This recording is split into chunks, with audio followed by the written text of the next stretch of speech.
Mr. Harish Salve, please. Mohan.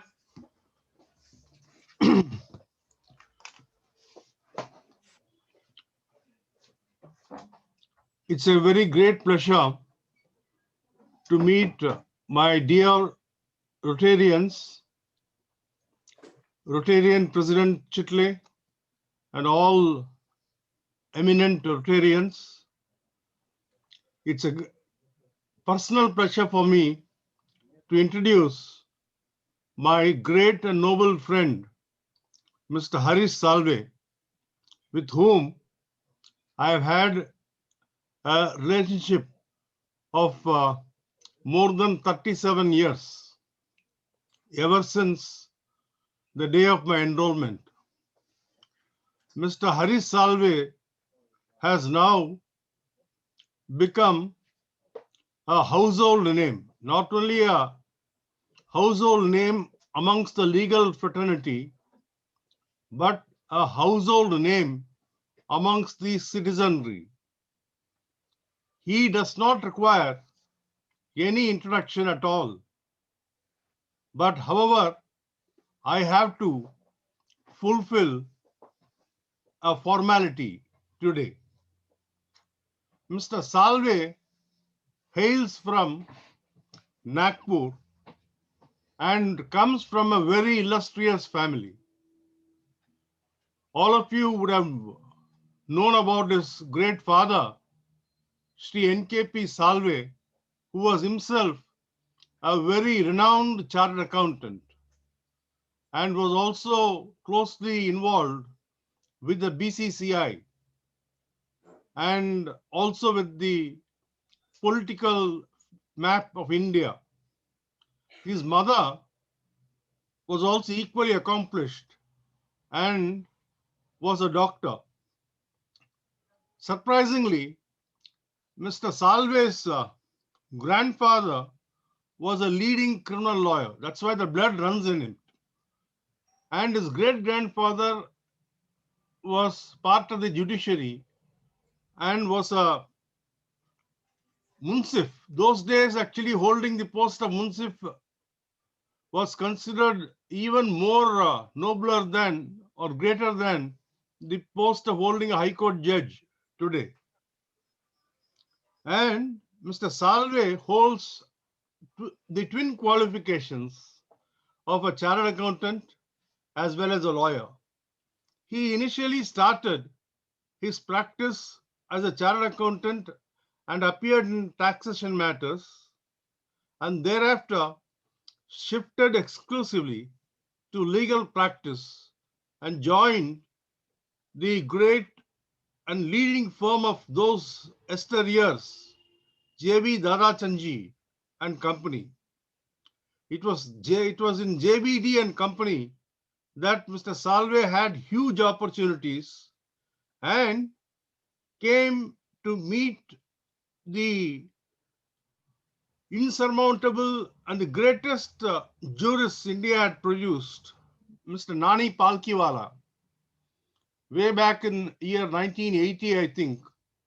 And Mr. Salve ably associated Mr. Palkiwala in the Minerva Mills case. And thereafter, their relationship grew strong. In fact, Mr. Salve, even now, used to tell many anecdotes of Mr. Palkiwala whenever he appears in cases before the Supreme Court. After that, I remember quite well, he joined the chambers of another doyen, Mr. Soli Swarabji, who incidentally is celebrating his 91st birthday today. I am going to shortly attend his dinner party. And he was with Mr. Swarabji for about 5 or 6 years. And it was during this period I got associated with Mr. Salve, because I used to go to brief Mr. Soli Swarabji in many matters, including the challenge to the takeover of the Madras Race Club, the abolition of horse racing, then the takeover of the liquor business by the Tamil Nadu state government by creation of TASMAC. And even then, there was always a bright star sitting in Mr. Swarabji's office at 7:30 in the morning. And he would have already, I think, gone in and out and come out with some original ideas which will be helping the case. And Mr. Salve is very close and very dear to my respected father, Mr. Parasaran, senior Parasaran. And I distinctly remember the day when Mr. Salve came home to greet my father on his elevation as the Attorney General of India in 1983. And I remember also distinctly what my father told Mr. Harish. He said, Harish, you will also reach the topmost positions in this profession and you will hold the highest of offices and be even more successful than me.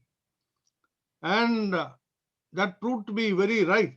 And even now, father holds Harish in a very high esteem and great affection. And Salve was designated as a senior advocate before the Delhi High Court. He was admitted into the English bar in the year 2013 and thereafter into the prestigious Blackstone Chambers.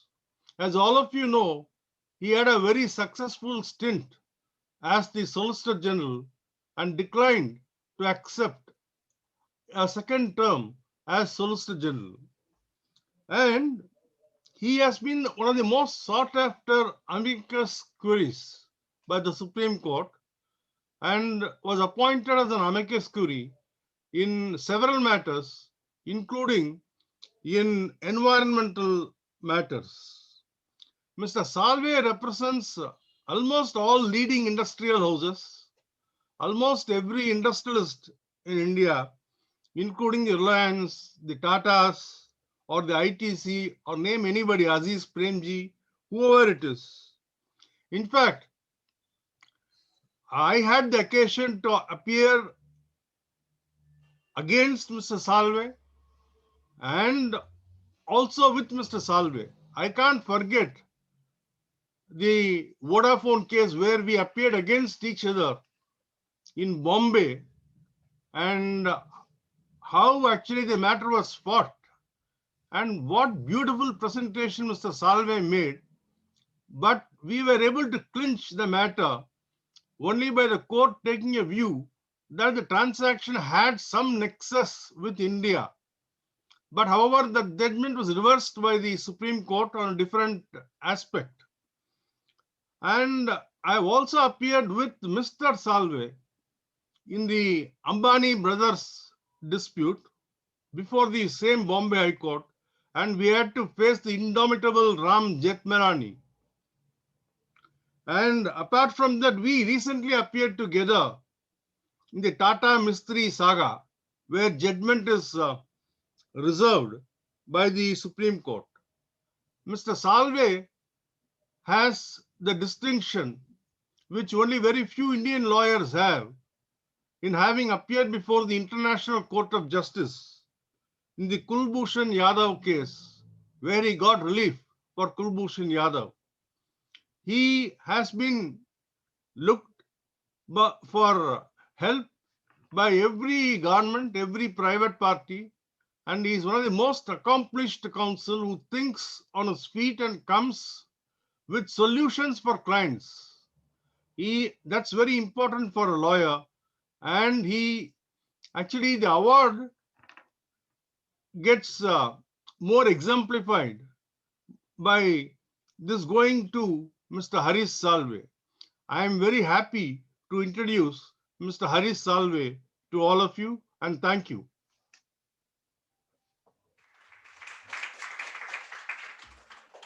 Thank you, Mohan. None other than you would have done justice. A person who started his career together, person who worked with him, person who has known him. Thank you, Mohan, for giving us a complete picture of a gentleman that we have requested to accept the award. More about the award from another Mohan, Mohan Raman, our president-elect, chairman of the award committee. Mohan, thank you.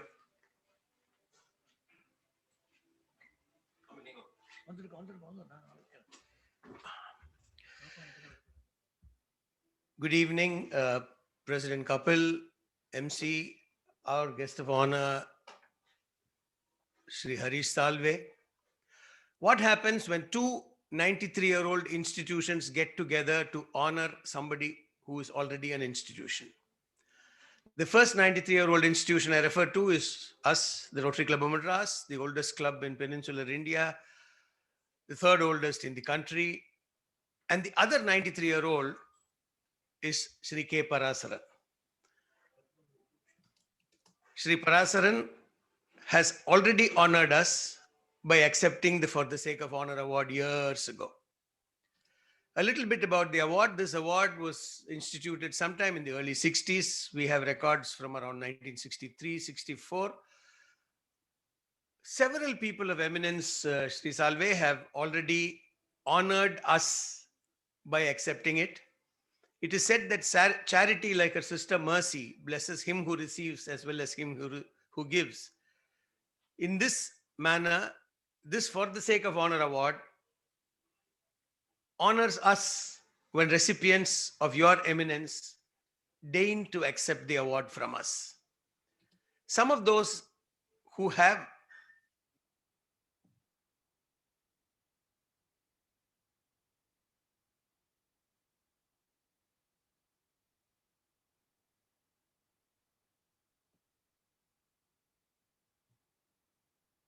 Kalakshetra, Dr. Raja Challaya of the Madras School of Economics, Dr. H.V. Hande, a former health minister and architect of the red measles and later the polio, Dr. Badrinath of Shankar Netralaya, Dr. B. Ram Murthy, the renowned neurosurgeon, and India's own metro man, Dr. Sridhar, just to name a few. It has been a custom, not the rule, to award it to Chennaiites. We have made exceptions in the past, as we are making an exception today. The other thing which gratifies me personally, Shri Salve, is that members of the legal fraternity have always been part of the Rotary Club of Madras. The person who introduced you just now, Mohan Parasaran, was an active member of our club till he shifted to Delhi, and today he remains an honorary member of the Rotary Club of Madras. In the past, my late father, the first from the south of India to take up law office of the country, Shri V.P. Raman. Later, Mr. G. Ramaswamy, another very close friend. And of course, the present Attorney General of India, Shri K.K. Venugopal, though not a member of our club, was a Rotarian from Madras. So Madras, Rotary, and legal fraternity, they kind of go hand in hand. We, the members of the Rotary Club of Madras, deem it a great honor that you have accepted this or agreed to accept such an award from us. And we thank the members of your family who have graciously come this evening to accept the same on your behalf. I wish the pandemic hadn't been there so that you could have been here, joined us in this evening. We will miss you, sir, in person, but never in spirit. Thank you very much. Stay safe. God bless. Thank you, Mohan. Friends,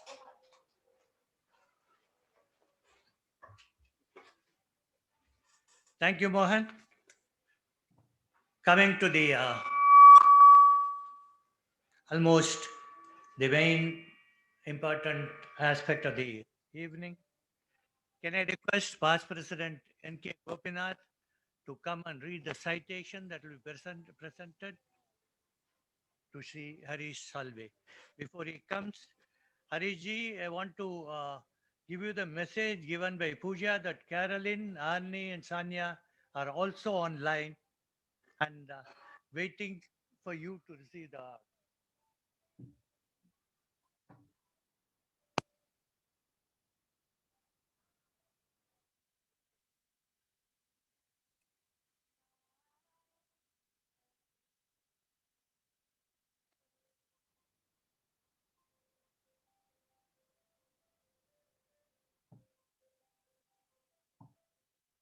The For the Sake of Honor Award 2020-2021 to Padma Bhushan Harish Salve. The Rotary Club of Madras has the unique privilege and honor of conferring its highest award to one of India's finest legal legends, Mr. Harish Salve, QC. A towering persona in the world of global commercial arbitration, he held one of the highest offices a law officer could aspire for, that of Solicitor General of India. He was conferred the Padma Bhushan, the third highest civilian award in 2015. He was admitted as a senior counsel by the Delhi High Court in 1992 and practices largely in the Supreme Court of India. He has the unique distinction of being admitted as the Queen's Counsel for the Courts of England and Wales in January 2020, a testament to his international reputation. With a wide practice in public international law, Mr. Salve has the global reputation for international commercial arbitration and litigation. He represents clients that include states and multinational companies. His practice also encompasses public international law, human rights, civil fraud, energy, and tax. Many may not be aware that Mr. Salve initially qualified as a chartered accountant before being admitted to the bar. His tactful and talented presentation before the International Court of Justice in the Kulbhushan Jadhav case won him international accolades, and such was his magnanimity that his fee for this matter was rupee 1, a testament to his fair-mindedness and compassion as a lawyer. He has been appointed amicus curiae by the Supreme Court in several environmental-related cases. He also appeared for Ms. Bilkis Bano, a Gujarat rights victim, at the behest of the National Human Rights Commission. It comes as no surprise that the unassuming Mr. Salve is one of the most influential people in the country. In 2017, India Today ranked him as the 43rd amongst the 50 most powerful people of India. An authority in commercial arbitration, his expertise is recognized internationally, especially in the bilateral investment treaty arbitrations. He remains a member on the panel of the Singapore International Arbitration Center, a very prestigious feat indeed.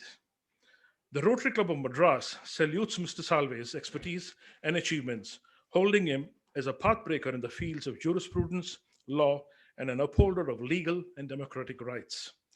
His excellence in practice, his fair play, and his eminence in his profession single him out for our highest honor and respect. Mr. Salve will remain a towering influence and shine as a beacon of legal excellence for the citizens of the world. It is therefore with immense pride that the Rotary Club of Madras confers on Padma Bhushan awardee Mr. Harish Salve the For the Sake of Honor Award for 2020-2021.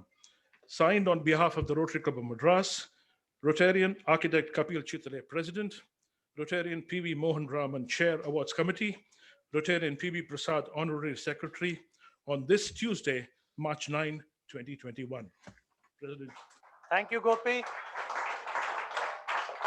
It has been the desire of Mr. Salve that his daughter, Pooja Gupta, receives the award on his behalf. And may I request President Kapil to present the citation, the order, and a small plaque probably will be adorning the house of Mr. Salve wherever he is.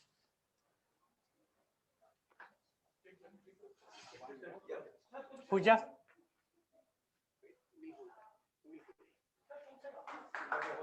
Pooja, this way.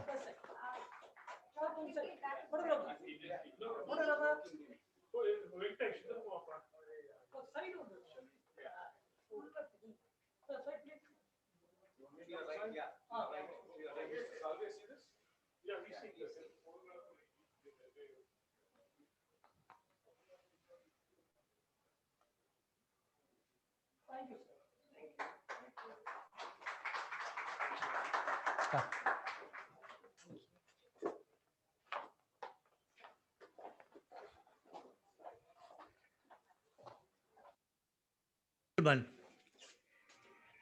what are the recipient for the sake of honor award as mentioned by Mohan Raman was Dr. Badri from Shankar Netralaya. Now, blessings for Mr. Salve is from Padma Vibhushan Shri K. Parasaran. And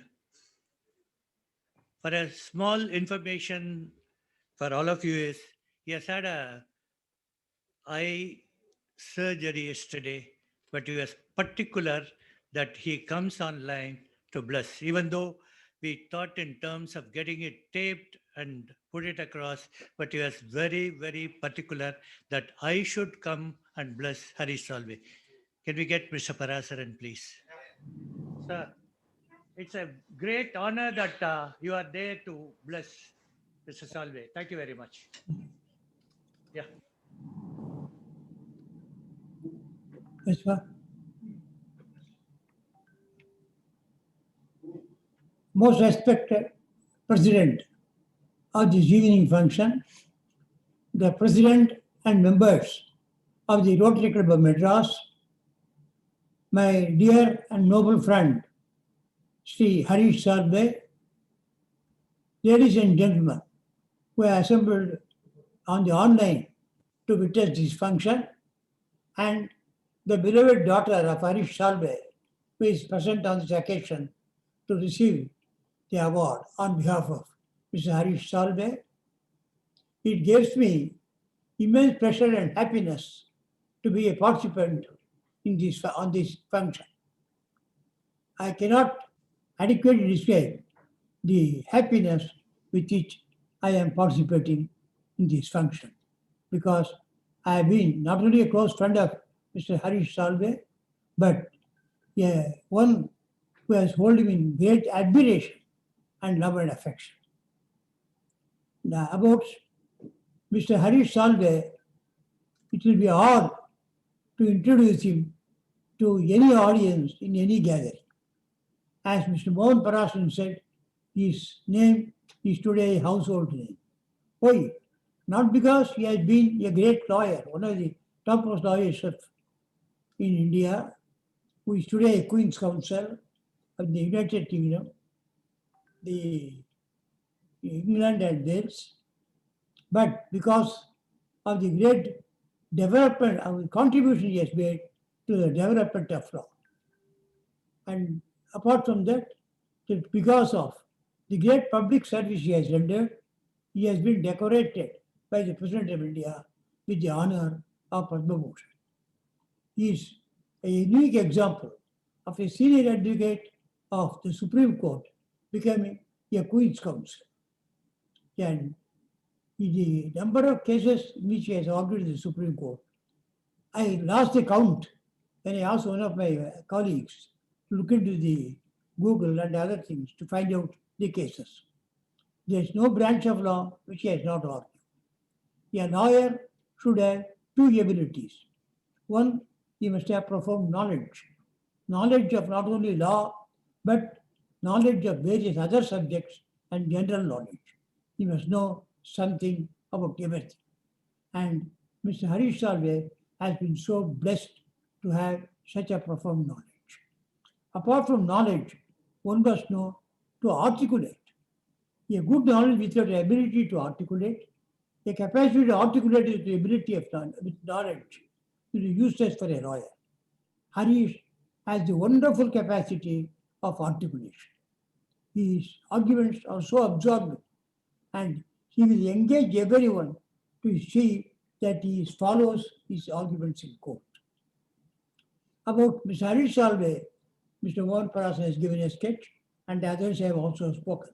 I don't want to repeat, but I would like to say a few words about my own association with Mr. Harish Salve. It was in 1980, after having practiced for 30 years in Madras High Court, I had to shift to Delhi when I was appointed as Solicitor General of India. I used to see a young lad walking in the corridors of the Supreme Court with such a brilliance in his face, and whom I came to know later as Mr. Harish Salve, son of Mr. N.K.P. Salve. N.K.P. Salve was a well-known figure in the whole, and many know him, everybody knows him as one of the leading members of the Congress Party. And Harish Salve became very dear to me after certain anecdotes which I can go and tell you.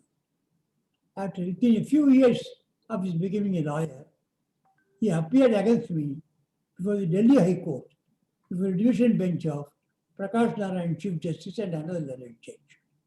He argued the case relating to Assam Disturbed Areas Act, where he questioned the constitutionality of the act. He argued it so brilliant. It was a case transferred from the Assam High Court to the Delhi High Court. He argued so brilliantly there, though he was very young at the bar at that time. I was then the law officer. After the arguments were over, I came out of the court hall and was waiting for Harish to come out of the court. When he came out of the court hall, I told Harish that he argued so well that I was so much impressed, and that one day he will adorn the office which I was then holding. The prophecy became true. He became the Solicitor General of India, but of course, he declined for personal reasons here, anyone, but for which he even became the Attorney General for India. Apart from this, as I told you, he had the advantage of being both a chartered accountant and a lawyer, and therefore with facility and ease, he argued tax cases. He has argued cases arising under the constitutional law, administrative law, criminal law, taxation law. No branch of law, yes, corporate law, no branch of law has been left. He has argued in conventional cases, personal laws, transfer of property, CPC, etc. He's a profound general lawyer who knows all branches of law, and you can't call him as a specialist. His contribution to the development of constitutional law is very great. We have appeared and crossed swords in several cases against each other. More particularly, after I ceased to be an Attorney General, then I used to frequently be briefed by the central government in important cases. For instance, they crossed swords in the M. Nagaraj case, in Ashok Tapu's case, and several other cases. The Education Act, what is it? Karnataka case. Yeah, GMA Pai's case, 11 judges, we were bench of 11 judges. Not only we have crossed swords, in bad cases, I would always prefer Harish to argue first and then follow after his arguments. He has appeared, we have both appeared together also in some cases. Mr. Parekh and Goa had engaged us in a case, and some other people have also engaged us. And sometimes I used to tell Mr. Harish, Mr. Harish, you better lead, I'll supplement. Sometimes he will say, sir, you better lead, I will supplement.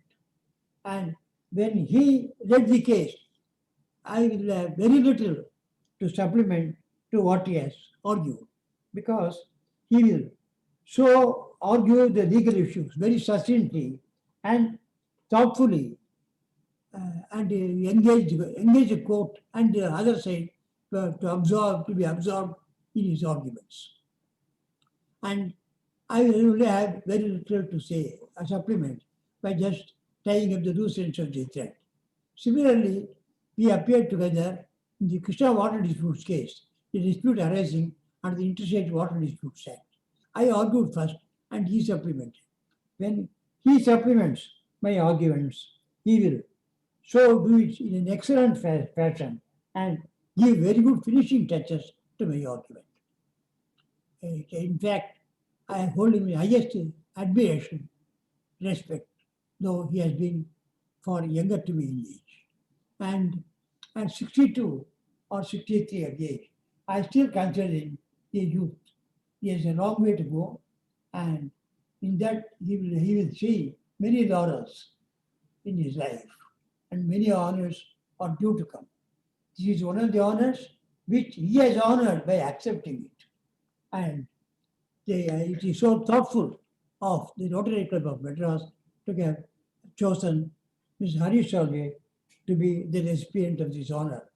And the honor also carries the title for the sake of honor. Honor and shame on no condition ariseth. Do your duty well, then all the honor lies. And that duty Harish has well discharged. No, as a lawyer, as I told you, and also as a public service. And also appeared for India against Pakistan recently in the Kulbhushan's case before the International Court of Justice. About Harish friendship, being a Rotary Club of Madras, I'll be forgiven if I say a Tamil couplet.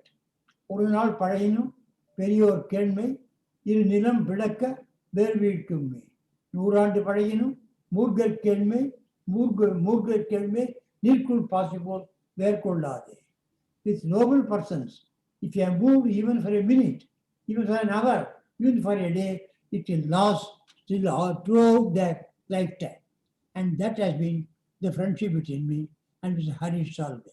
Friendship is one of the greatest of relationships in life. Arjuna tells Lord Krishna, I called you as cousin, I called you as Krishna, I called you as driver, I called you as a chauffeur, I called you as a friend, I called you, that is, he said, I called you as a Sakha. The Lord says, Arjuna, I was most pleased when you called me as Sakha, because Sakha is the greatest of friendship. Satyam Mata, Pita Jnanam, Dharma Brata, Daya Sakha. Daya, compassion, mercy, affection, and even prepared to give one's life for a friend. That is a true friendship. And I am so happy to be here today to participate in this function and say a few words. I have not done adequate justice to talk about Harish today. As said, just the tip of the iceberg. But there is not enough time. I have already taken too long a time. I cannot take further time. One thing I will tell you, when in the Madras, a celebration was held to celebrate my 50 years at the bar. Harish flew all the way from Delhi to Madras, participated in the function, and spoke a few kind words with me. The then Attorney General had come, Justice Jeevan Reddy had come, but Harish had also come. I am thankful to God for giving me a chance to reciprocate it and speak a few words today about Shri Harish Salve. I wish him best of luck. He will go a long way. I wish him best of health, sound health, all-round happiness, and long life. Life of not less than 100 years. The Shatamanam Bhavati Satayu. May you continue to contribute to public. Wish you all the best. Thank you for giving me this opportunity. Again, I congratulate the Rotary Club for having rightly chosen the more appropriate gentleman for the grant of the award, and it is Harish who has honored the award by accepting them. Thank you all very much for this opportunity. Thank you very much, sir. We are indeed grateful to you. When the heart opens, it flows and flows and flows. Harish ji, can I request you to kindly give us your acceptance speech, probably touching on International Court of Justice and other things, to be followed by question and answer. Friends, this is Mr. Harish Salve to you.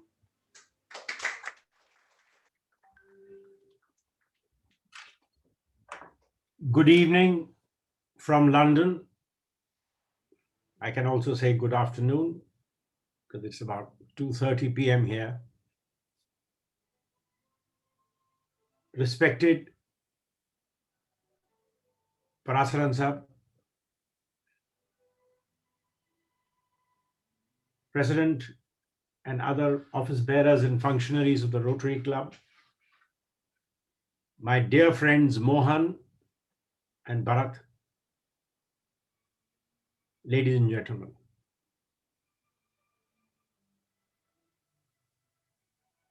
I am overwhelmed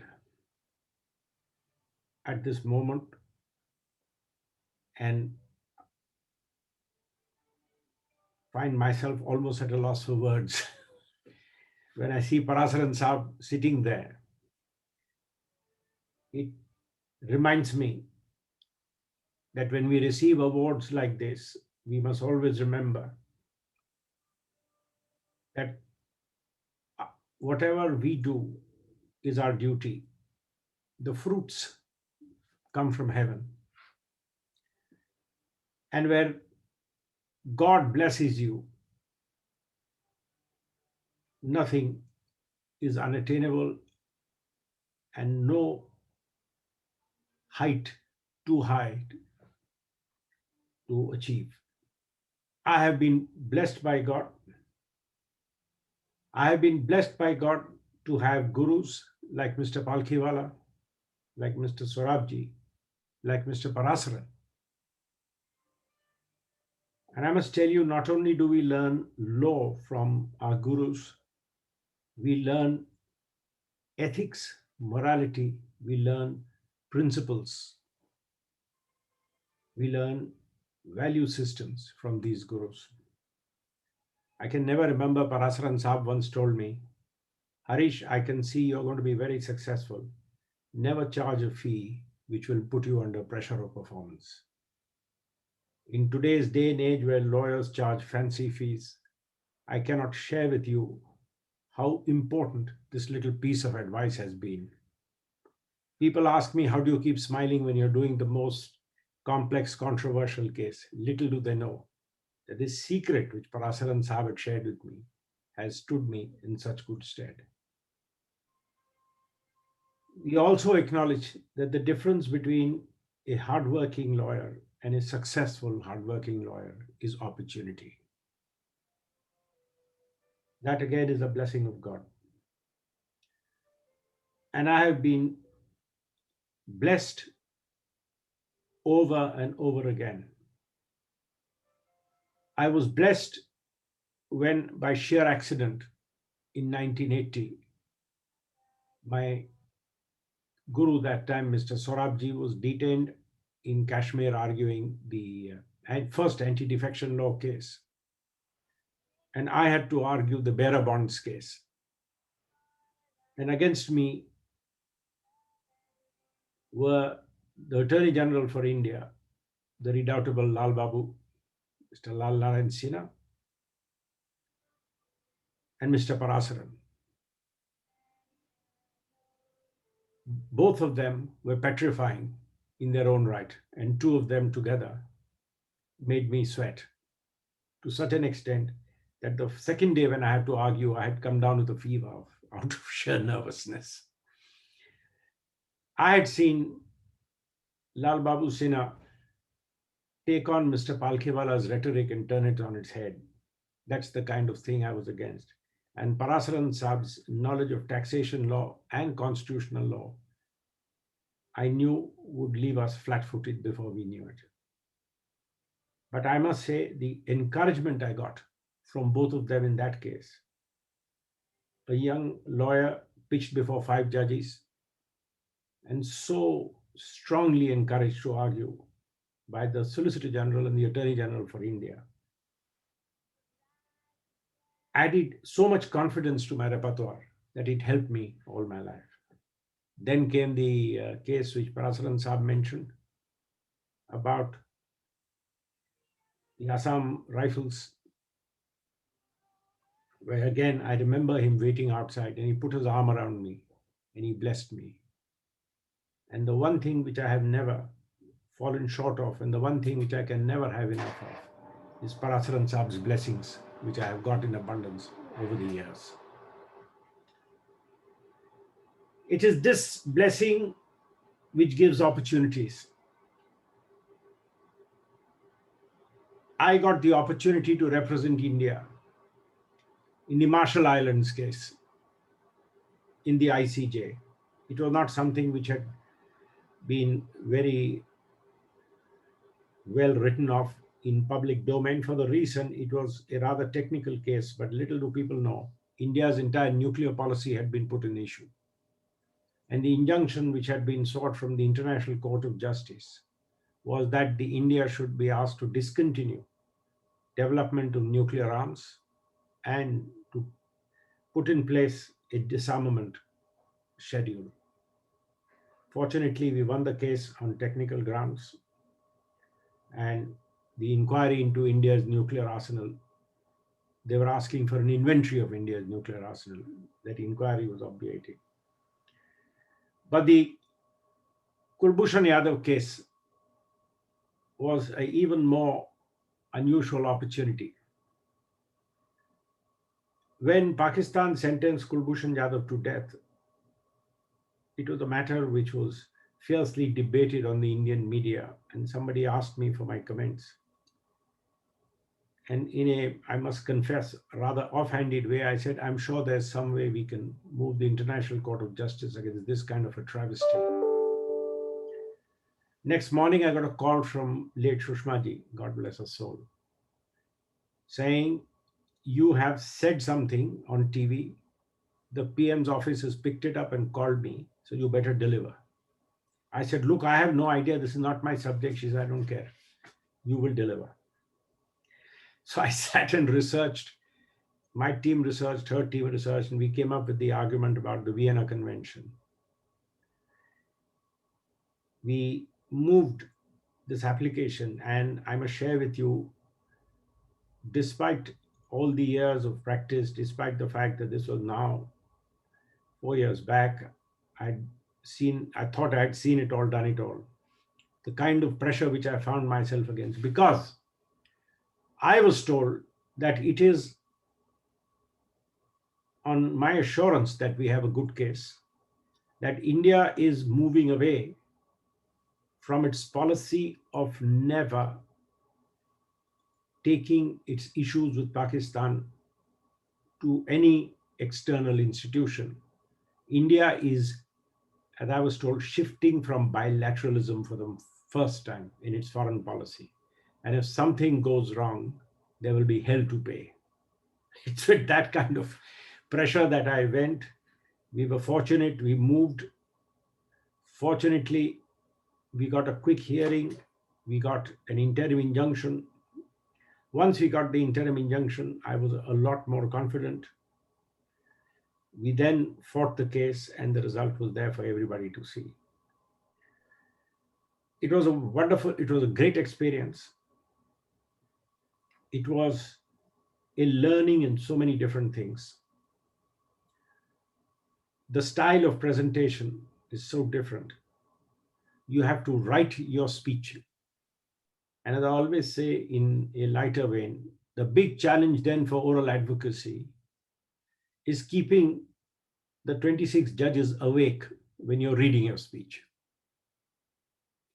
You have to modulate your voice, make gestures, or do whatever you have to do to make sure that they don't go to sleep, because they already have a copy of your speech in their hand anyway.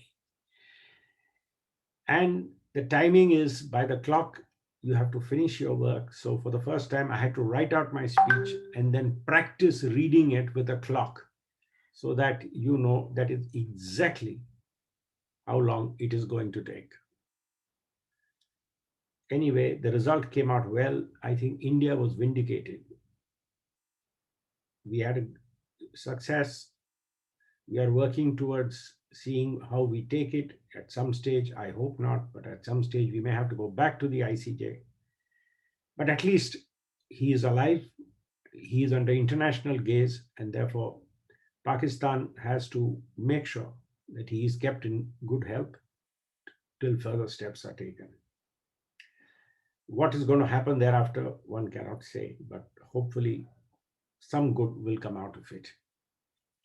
The more important thing personally for me as a lawyer also was, I tried to persuade the court to read in human rights principles into the construction of the Vienna Convention, and to an extent we succeeded.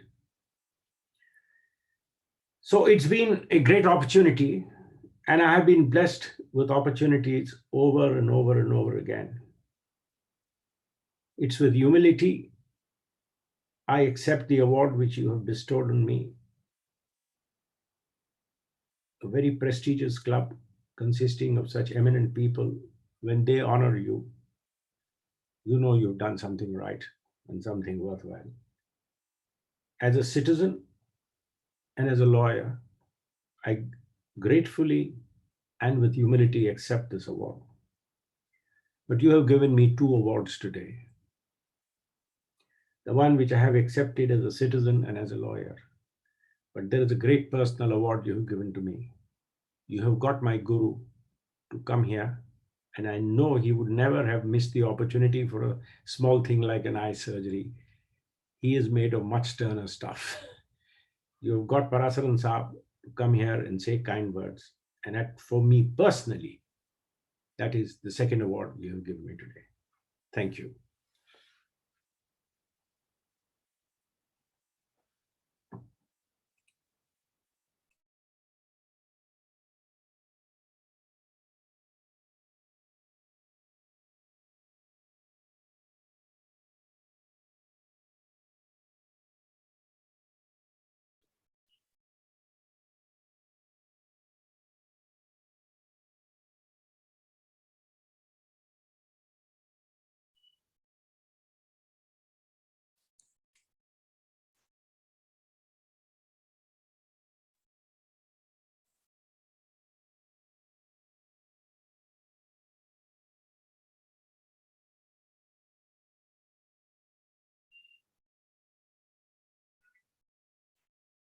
Shankar to move in for a Q&A session, Harish bhai. Few questions, answers. Right, thanks. Good evening, sir. Warm greetings from Chennai, from the Rotary Club of Madras and the Fraternity of the Bar of Tamil Nadu and Puducherry. It is indeed a great pleasure and honor to interact with you. It is a moment which we all cherish and treasure. So I have 3 questions for you from our members. The first question is from our past president, Mr. Venkat Ramani. His question was it a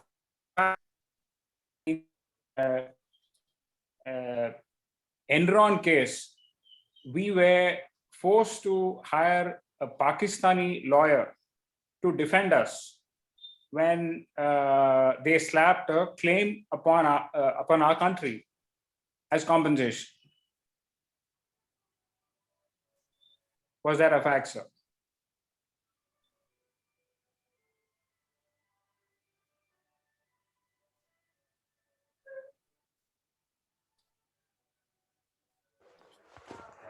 Sorry. We hired a Pakistani lawyer is correct. Why we had to hire him is something which only the government of the day can explain to you. And I was a little surprised because he was not even a silk at that time, a QC at that time. And he led the team. So that's correct. So it's a very sad aspect of how we were defended. Something shameful, if you would allow me to use the expression, it is shameful as to how we were defended at that point in time. I have a little personal embarrassment in that. That's why I will not comment any further. Understand. So the next question is from our another member, Mr. Vikram Chesati. This pertains to the Kane case currently. How far do you think the arbitration award can be pressed? I wish the government of India would do what the finance minister had promised it would do. I remember Arunji saying, we will never make a retrospective law ourselves. And as far as the Vodafone issue is concerned, it has gone to arbitration and the arbitrators will decide. Today, for the government of India to say, how dare somebody question our sovereign authority is rather unfortunate. You sign bilateral investment treaties because you want to invite investment and you make a promise that you will not do anything which violates certain established principles. So for the government today to say that how dare they interfere with our sovereignty is, I would submit, a bit rich.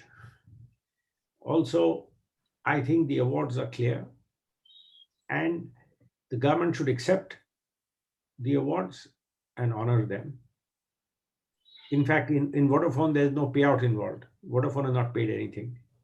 In KN, there is a payout involved, but the amount involved, $1 billion, versus India's prestige as a nation today, and see where we are today in honoring its international commitments. When you put that in scales, I don't think there is any debate where it should be going. My next question is from myself. The question is again on Vodafone.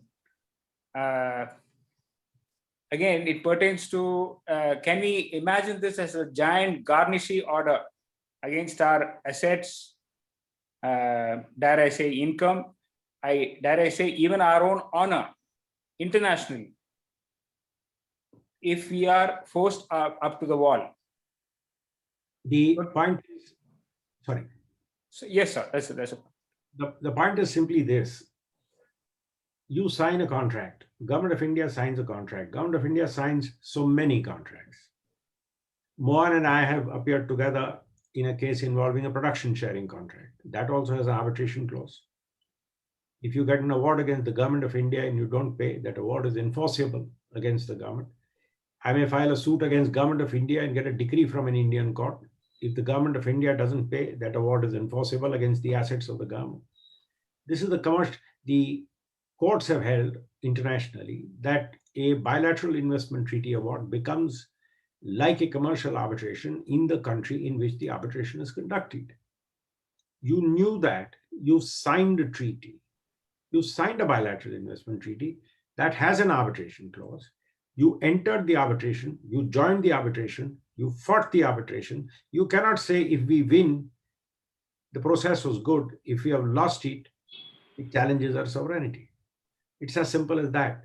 Why should a country like India have to see a day where somebody has to attach its assets to pay a piffling amount like $1 billion? Piffling amount.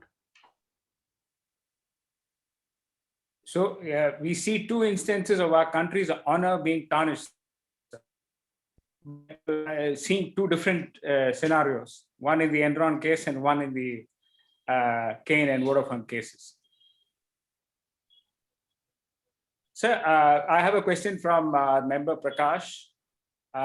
This is about the pendency of cases, the huge pendency of cases in our courts, and the way we persist in vacations for our higher judiciary, despite the pendency.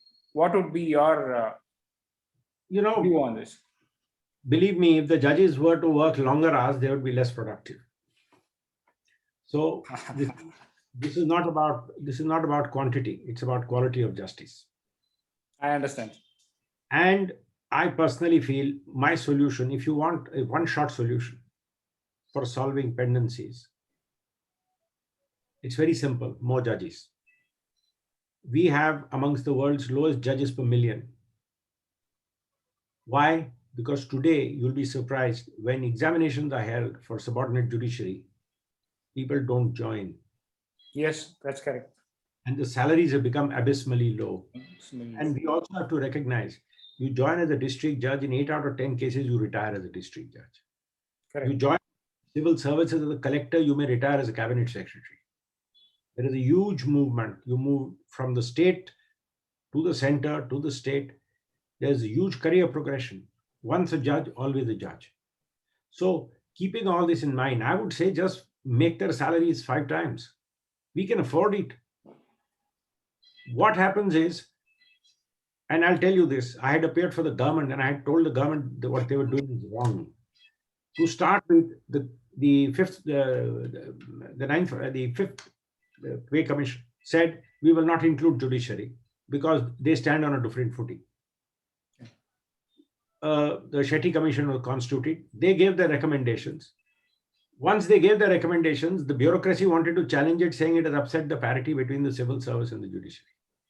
So the trouble is the judges are not in civil service and the civil service doesn't like to pay the judges.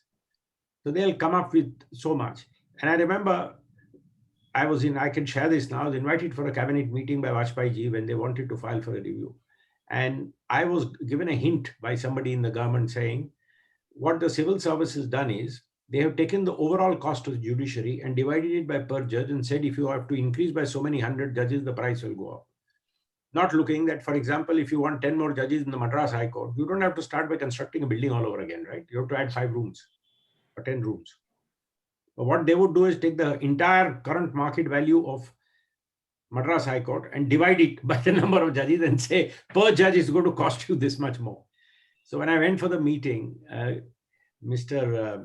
Jaswant Singh, that time was finance minister. I told him, sir, can I see your paper? He took out, I was carrying a calculator. I took out my calculator. So he looked at me and saying, you're doing a chartered accountant act on us, are you? I said, no, sir, I'm just doing some math.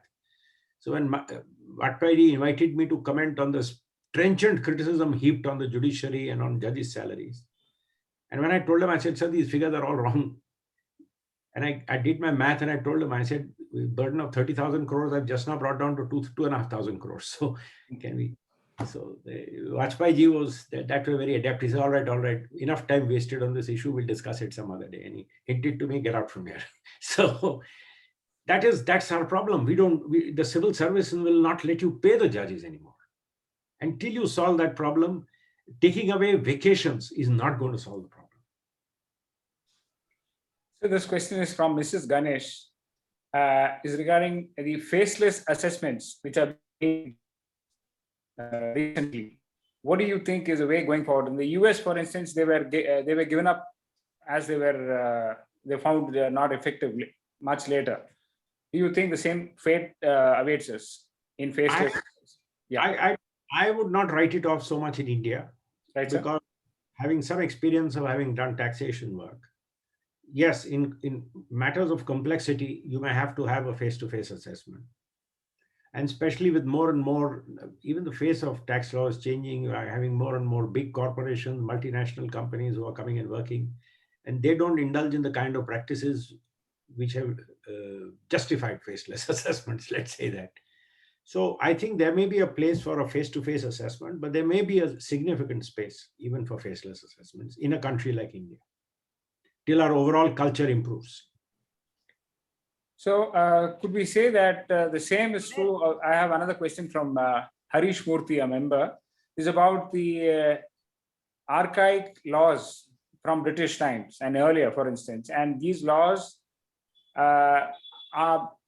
should they be updated en masse, or should we take it as the relevance comes into play? Speaking for myself, it is correct that we must relook our laws from time to time. We need a powerful law commission to do that. And we need maybe a bigger law commission to do more work because we have so many laws. But other than that, changing laws for the sake of change is a practice which we have to avoid. Take, for example, the law of sale of goods. In UK, what they've done, for example, is they've picked up certain dimensions of sales, like consumer sales, and made a law. The law of contract, they picked up fraud and codified it, or they picked up certain kinds of contracts and codified it. Other than that, they have allowed the common law to run. And this is the most powerful country for legal tourism, where people come and have their agreements governed by English law. So change for the sake of change is no good. But yes, we do need regular updating of the laws. So the next question is regarding the abolition of income tax from member Vasudevan. What will be your view on that? Harishji, do we have time for more questions, or you want us to stop with another 2, 3? You can definitely do 10 minutes more. Other 2, 3 questions. Right. 10 minutes more, yeah. Abolition of income tax would be a dream come true, but I don't know how realistic it would be as a proposition of economics. The settlement commission, sir, income tax settlement commission. See, the income tax settlement commission abolition was perhaps a change waiting to happen. I think we need to bring in greater fairness in our administration, but the way the government was treating the settlement commission had made it fairly ineffective, where it really needed to be effective.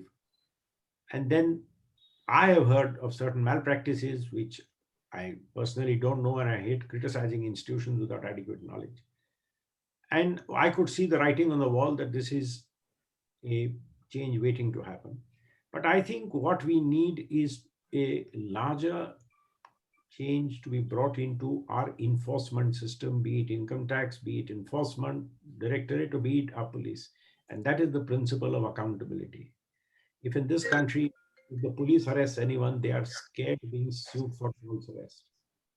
If you start a false case against somebody in the tax department, you're scared of being hauled up for damages, and you're accountable. Yes. When have you last heard of a policeman being hauled up because he filed a false case? When have you last heard of the ED being pulled up for all the nonsense which they're up to half the time? When have you heard of the income tax? I am telling you, and I want to make this public, our income tax department said there is no proof that TIBM is engaged in software business. Now, that's the kind of thing which goes on in India. Was that officer made accountable? He wasn't. So I think once you bring in accountability, a lot of these institutions will fall away and there will be greater fairness in the administration. So the last question is from our president. Kapil, do you have the question?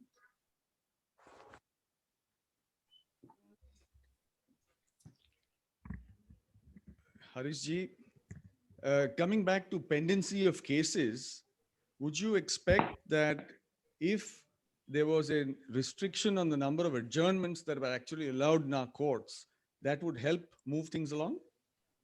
You know, it is partly true, but you must also know one thing. There was a study done, and we had discussed this once with our interaction with American judges. If you give a judge 4 cases, he finishes all 4. If you give him 8 cases, he'll do 3. If you give him 35 cases, he knows you're not taking his board seriously. He might do 1 case and adjourn 34. That's where the adjournment culture comes in. So we have to be realistic about the amount of work we dump on our judges, about what we expect them to perform, and you have to give them facilities in which they can perform. I was once sent by the Supreme Court with Mr. Jaitley, the late Mr. Jaitley, for inspecting the Tihar, because there was a fight between the district administration head who sat there and the judges who sat there.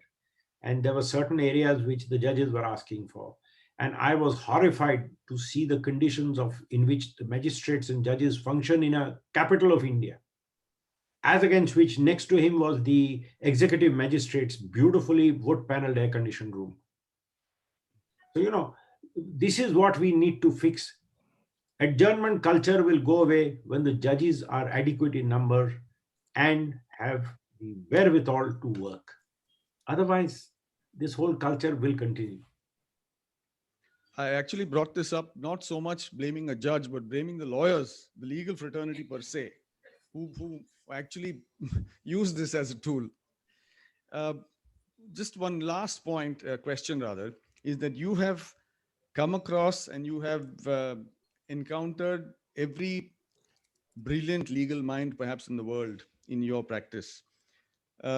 Which, in your opinion, would you say it was the most challenging case that you have ever had to do? Well, it's very difficult. There are a lot of cases which are challenging because of their content. And you know, there's a famous saying, out of 100 cases, lawyers lose 8 cases and win 2 cases. 90 cases get themselves decided. So what is most challenging normally is not an adversary, but the contents of a case which make it challenging. And some of the cases which we have done in India, in the Supreme Court, involving reservations, one case which I argued challenging the narco-analysis test, these are the cases which really test your mettle, not the income tax and the commercial causes. Right. Thank you so much, Harish ji. I think Rotary Club of Madras truly, truly thanks you. You have done us the honor of accepting this award from the Rotary Club this year. Thank you so much for spending your time and so much of your time. We truly appreciate it. God bless. Harish ji, is this story true that Sushma ji asked you to take up the case and you got a call on the day of her demise in the morning to come and pick up that 1 rupee? Not the day of her demise. It was closer than that. I remember I was driving to my daughter's house in Gurgaon, and I was on the phone with her, and she told me, "You've come to Delhi, you haven't come and met me. Don't you want to collect that rupee?" And we fixed a time for meeting next evening at her daughter's chamber. This was at 8:45 p.m. I reached Gurgaon at 9:15. My secretary called to say that there is one news channel which is saying Shushma ji is no more. And unfortunately, that was true. Well, a poignant moment. Friends, not enough words will be adequate to thank Shri Harish Salve for accepting our award. The club, indeed, it's customary to say, whoever is awarded to say that the club gets honored. But in this case, it's true. For a formal vote of thanks, I am requesting another person from a legal fraternity, Sabina Narayan, please. I think you should be knowing that she's KK's brother's daughter-in-law.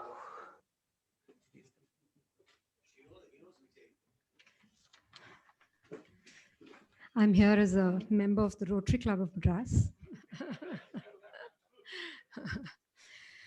It's been a very engaging and educative evening. I think all of you will agree. And I stand here feeling rather challenged to find the right words to thank a master wordsmith like you, Mr. Salve.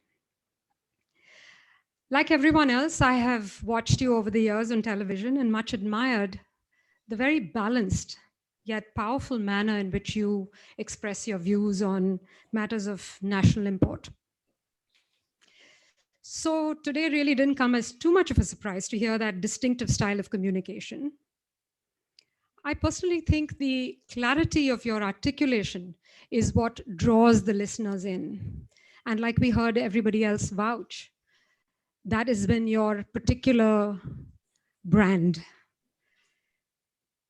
You know, when the International Court of Justice ruled unanimously in favor of India in the Kulbhushan Jadhav case, I think the entire nation was proud and grateful for your legal acumen. But it was when they learned that you charged a princely fee of ₹1 that that action really reverberated in everybody's hearts and minds. As an icon of the legal world, Salveji, you embody the value systems that Rotary idealizes, and you also reaffirm our faith in the goodness of man. All of us at the Rotary Club of Madras are truly grateful to you for addressing us and making this such a noteworthy evening.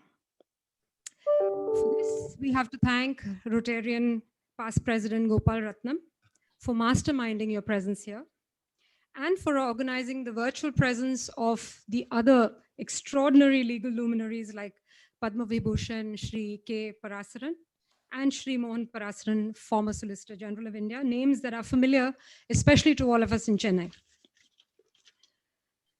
Shri K. Parasaran, I've heard my uncle speak of Mr. K. K. Venugopal, has always referred to his rather illustrious body of work, especially his blending of spirituality or dharma with his legal knowledge as being something truly remarkable and formidable.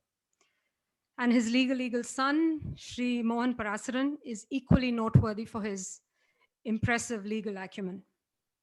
Thank you both, Mr. K. Parasaran, for the privilege of your time and the brilliant felicitation of Mr. Salve and the blessings. Thank you, Mr. Mohan Parasaran, too, for that very worthy introduction. We're also especially delighted to have with us Ms. Pooja Gupta, Mr. Salve's goddaughter, to accept this award on his behalf. Pooja is the dynamic founder of Life by Design, one of the most vibrant and empathetic souls that I know, and she is a life coach par excellence. Thank you, Pooja, and thank you, Puneet and Chayaji. as part of Mr. Salve's Chennai family for being here with us today. As with any event, there is always team effort, and this is no exception. I would like to extend our appreciation to Rotarians Sandhya Sridhar and Rotarian Sunil Shankar for drawing up the citation, Rotarian Abhay Mehta for the beautiful silver plaque, Rotarian Srinivasan and team of Shri Visual Systems for their tech support today, the Hyatt team for their ever hospitable service, and our gratitude to all our Rotarians present here today, as well as all of them who've joined online, both from our city, our district, and our country, and well around the globe as well, for virtually attending and making this such a memorable evening. Thank you all. Good evening and God bless. Namaskaram. President, to adjourn the meeting, please. The 35th meeting of the Rotary Club of Madras is now adjourned. Thank you all.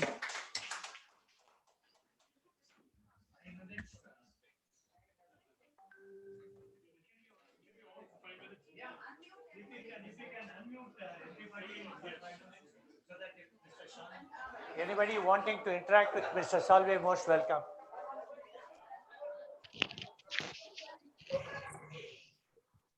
Coming in. Thanks.